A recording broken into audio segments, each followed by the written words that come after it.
Vector is a Y Combinator startup that is running circles around companies 10 times their size on LinkedIn. I spend weeks researching everything they're doing with organic content, stuff like how their VP of marketing is using a ghostwriting system for content, their podcasting strategy that contributes to their content flywheel, as well as their commenting playbook that has contributed to a good chunk of their growth. What I've uncovered here is a literal goldmine for any B2B marketing team. My name is Martin Ushona, and I run a company called Audience Leverage where we help CEOs and founders start and scale their personal brands. Now, Vector is a B2B advertising company started by two co-founders, Josh and Nick, and they came through Y Combinator, having raised about 2.6 million in funding, and since then they've gone to raise an additional 10 million. And what they do is very specific. They allow for different marketing teams to basically run contact level ad campaigns. And here's what that means. So unlike normal marketing campaigns or activities where you're targeting anonymous accounts or just like a broad account list, what Vector actually allows you to do is target real named buyers so you know who you're speaking to and who you're directing your ads straight towards. They're a small and mighty team, but their organic content game is honestly some of the best in class, and it's all run by their VP of marketing, Jess.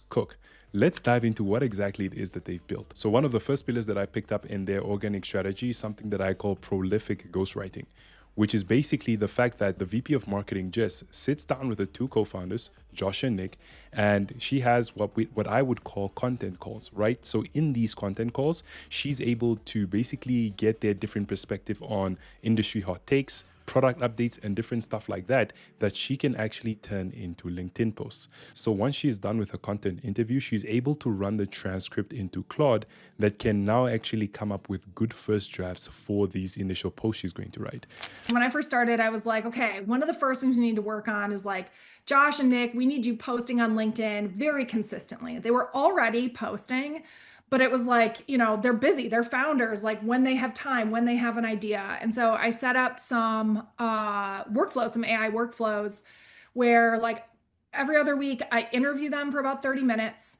I take all of the transcripts and I have trained like a Claude project on both of their separate voices and their posting styles and structures. Yep. And I run those things through there. And so it is their words. It is everything they have said. It's just written in a way that feels native to LinkedIn. Now, what I will say as somebody writing content for founders, especially if you're using an LLM like Claude, is that it was only good at getting you that first initial draft. It's not good enough yet to go from, let's say, a transcript in a content interview all the way to a polished and finished post, no matter how much data you've trained it on in terms of your founder's voice, different posts and stuff like that. It still is not perfect on a lot of different things. So that's just a caveat you need to pay attention to. And Jess has figured this out for her content as well. So she's able to run it through Claude, but at the end of the day, all the editing and polish is probably done right after she gets that first draft from the platform.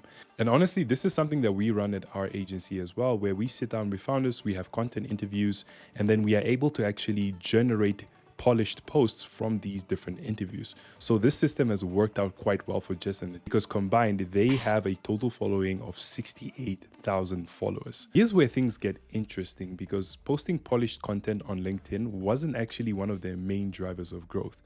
It was comments. So Vector did some research and looked into their follower growth, and about 58% of all their followers and people coming to their page came from comments, which is an absurd number, right? And so they actually built an entire strategy around this specific insight. And now what the team does is they spend a good chunk of their time basically replying and writing different comments to ICP-related profiles, right? And so they are able to actually generate valuable responses that contribute to the conversation that the post is speaking about, and not just generic stuff like this really resonated with me, or just stuff that you can see that AI has generated. Now, especially when it comes to commenting on LinkedIn, I'm very against having AI come up with a comment for you, because nowadays it's very easy to tell that you are just regurgitating what it is the post is saying. So if you don't have a meaningful contribution to make to a specific post, rather skip by it and go and find something that you can actually contribute to. And that is something that Jess and the team have figured out. Now, if more teams really understood how powerful comments were, it would really drive a lot more growth to their company and personal pages, simply because a lot of them really focus on having these well-polished posts where, the founder has a strong POV and all these great things, which are necessary. But until you solve for discoverability, which means that how are you getting new eyeballs onto your profile? You are posting into the abyss, right? And so commenting is a very good way to do that because you are actually getting in front of people who are considered to be your ICP, especially when you are contributing to the conversation on an ICP-related post. So kudos to Jess and the team for cracking this. So obviously we can see that they are posting, they're commenting well, and they're driving growth. But all of this is made possible by one content asset that they spend a lot of time and money building, and that is their podcast. So Vector has a podcast called This Meeting Could Have Been a Podcast, and they're doing something I haven't seen a lot of other companies do.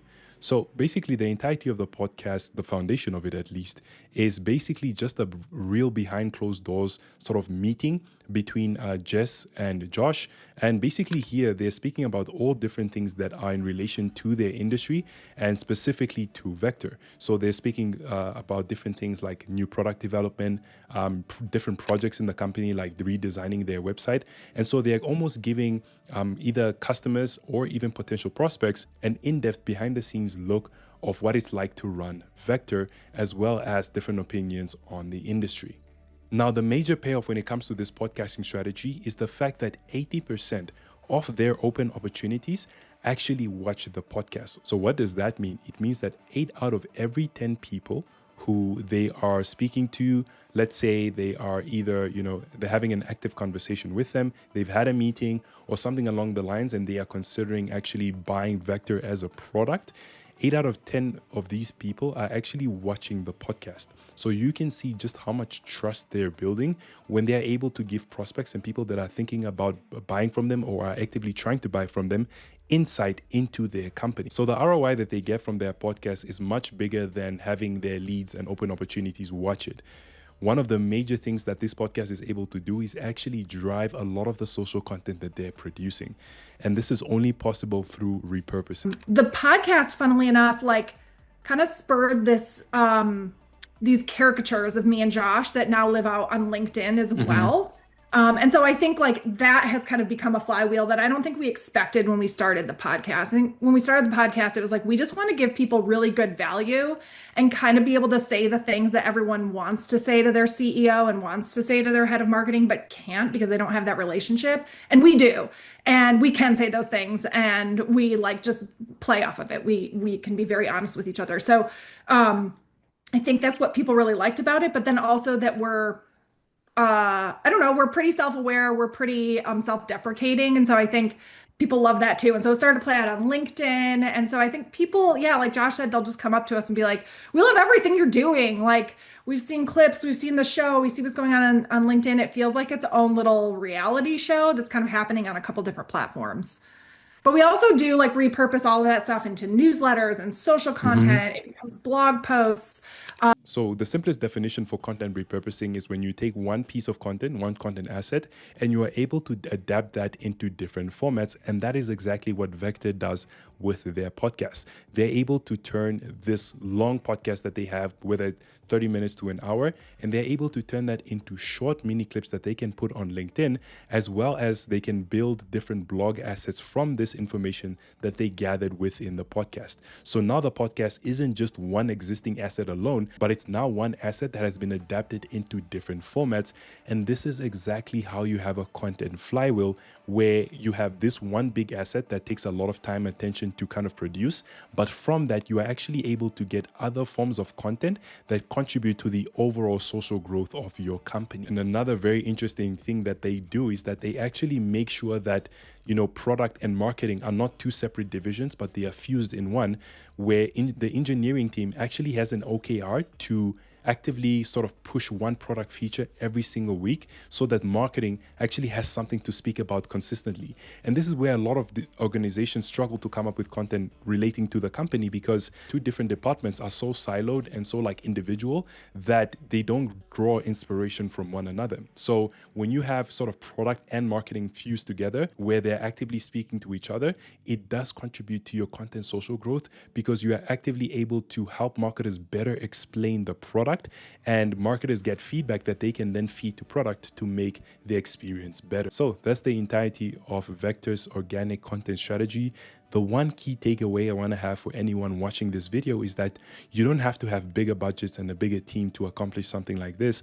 All you need is a system that actually acts as a flywheel. So if you're interested in more B2B content strategy breakdowns like these, I'm going to be doing a lot more of these on my channel. I did one of Pylon that you can actually go and watch once you're done watching this video. And so yeah, thank you so much for watching, and I hope you enjoy the rest of your day.